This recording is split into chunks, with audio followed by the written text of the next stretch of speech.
Abarundi bahungiye muri Uganda babandanya gusaba ko boguma aho bahungiye aho guhamagarirwa gusubira mu gihugu cabo. Bamwe bari mu kambi ya Nakivale babitangaje inyuma y'ibiganiro bagiranye n'intumwa za leta y'u Burundi. Inkuru y'Idonido na Ignatius Bahizi.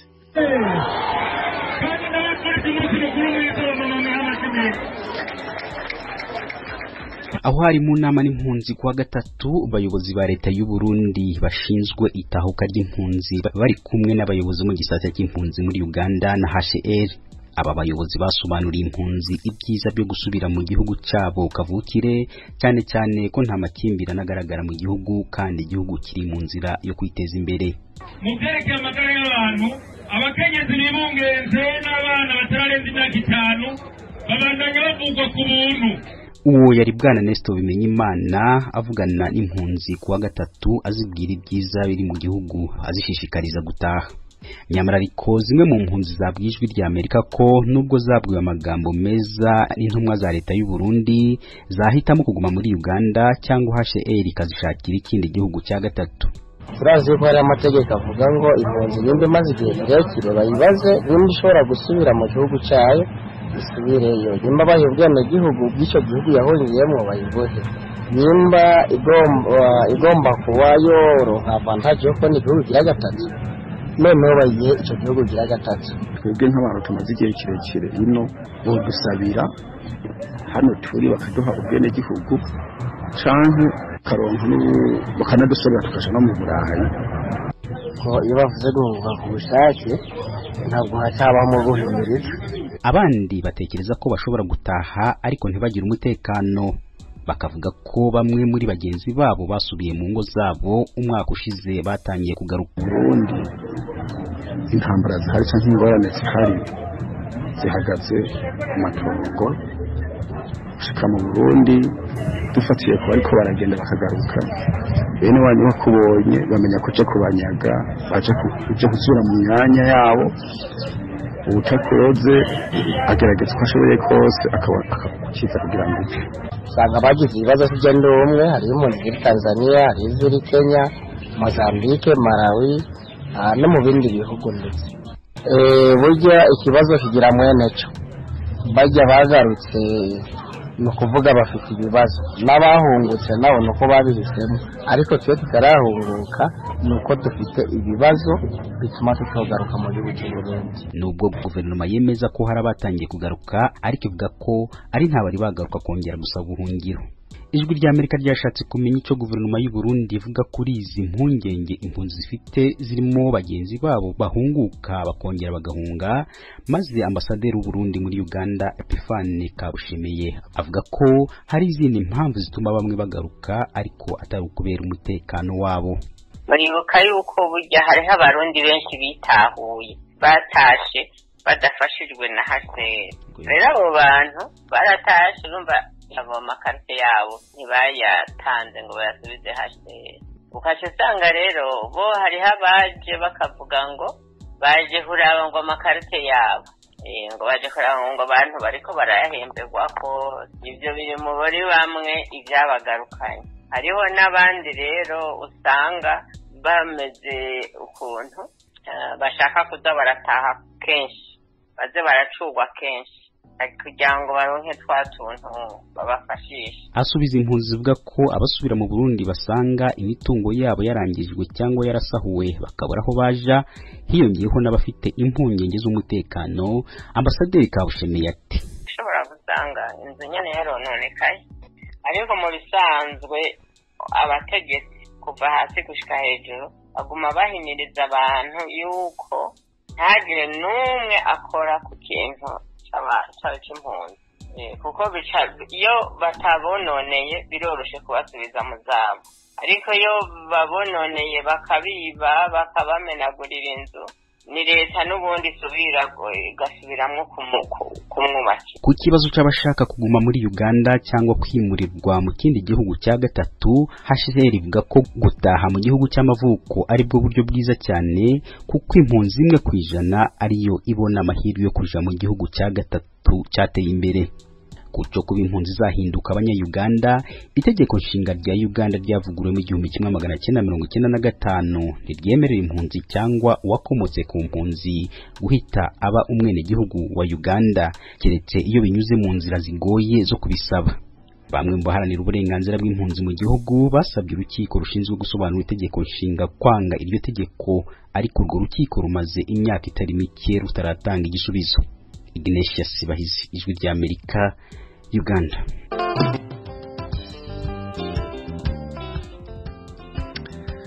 Mu muco wa Kinyarwanda baja gushinga urugo haba hambere canke hamwe na hamwe muri iki gihe bagira uwitwa umuranga.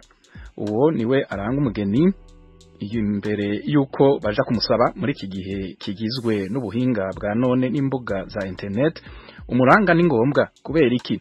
Ivyo mugenzi wacu Geoffrey Mutagoma yaganiriye ko na Madame Pamela Mudakiyikwa, umuhinga mu vyerekeye guhanahana amakuru, akaba amaze imisi ayobora ibiganiro bihurirwamwo n'abantu benshi ku rubuga rwa Twitter vyerekeye ukugene umuryango wubaka n'imibano y'abawugize. Yewe uko mbibona umuranga ni mwiza.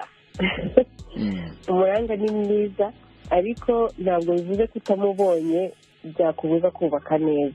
Ahubwo wenda ubwo twaza kureba akamaro k'umuranga, ubundi amariki akora iki. Umubonye byaba ari byiza, ariko utanamubonye ntabwo byakubuza. Wigeze kubivuga ko hari abahura bihuriye bakimenyanira bakikundanira, ariko hariho n'ibindi bihe mu by'ukuri umuranga kirega. Wenda turaza kugenda tubiganiraho buhoro buhoro. Rero jewe nkusubije amagambo make cyo rumbajije, umuranga ni mwiza, ariko kuba ngombwa byaterwa n'ibihe urimo, byaterwa n'igihari, byanaterwa n'ukuntu wowe umwumva usobanukiwe akamaro yakugirira. Kuko wigeze kuvuga umugani umwe, nanjye nigeze gutekerezaho uvuga ngo umukobwa wabuze umuranga yaheze nyina. Ubu ngubu kubera impamvu z'uburinganire baravuga ngo uwabuze umuranga yaheze iwabo.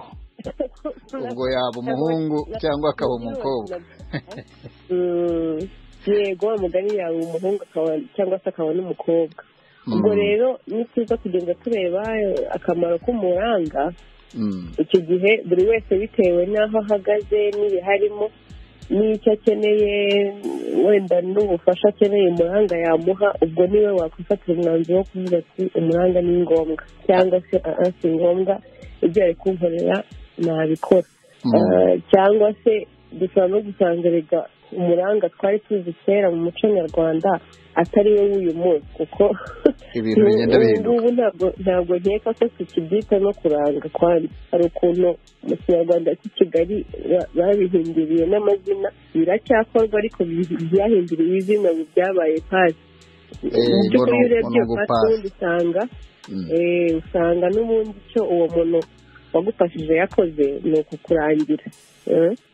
Ubwo rero turagenda tuganira buhoro buhoro turebe icyo umuranga yaramaze, hanyuma ubwo wenda ikiganiro kiraza kurangira abajene, abakirambagiza cyangwa se abakiri mu nzira, nabo baraza gufata umwanzuro barebe niba koko bakwiyambaza abaranga cyangwa se niba atari ngombwa. Mu kanya turajya no ku mirongo ya telefone kuko abantu batwandikiye bashaka gutanga ibitekerezo ni benshi, ariko hari akantu wari uvuze haruguru hariya uvuga uti biterwa n'imimaro uwo muranga afite iyo ariyo cyangwa se icyo umutegerejeho.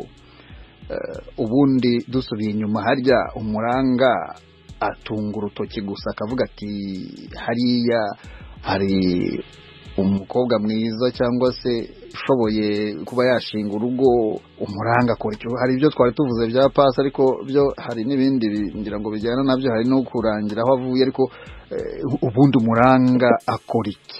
Ntabwo ndi mukuru cyane wenda ngo mvuge ko igihe cy'umuranga cy'ukuri nari mpari nabirebaga, ariko dukurikije ibyo dusoma, ibyo twumva ababyeyi bacu ba sogokuru n'abakuru bavuga, cyangwa se n'abandi bahanga mu mateka n'umuco w'u Rwanda, umuranga yabaga ari umuntu nk'uko byumvikana mu Kinyarwanda cyoroshye, uranga umugeni. Cyane cyane yarangaga umugeni, ariko reka tuvuge ko yahuzaga imiryango ifite umusore ugeze igihe cyo kubaka urugo, ndetse n'inkumi, umukobwa nawe ugeze igihe cyo kubaka urugo.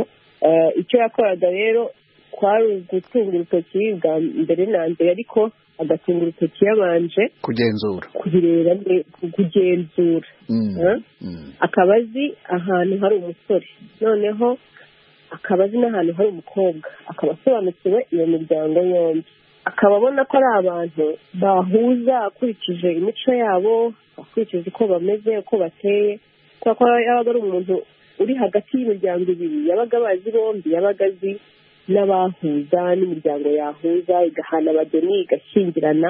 Mu by'ukuri yari umuhuza, yabaga ari umuhuza w'imiryango, ariko kandi birumvikana ko yagombaga kuba ari umuntu w'inyangamugayo, kuko urumva kuza kubwira icya mbere na mbere cyo yahuzaga imiryango, kuko narindi vuze ntabwo yahuzaga umuhungu n'umukobwa, ukabona umusore akabona umukobwa baramuzaniye, umukobwa nawe akabona baramujyanye, basi wenda atarigeze anamubona.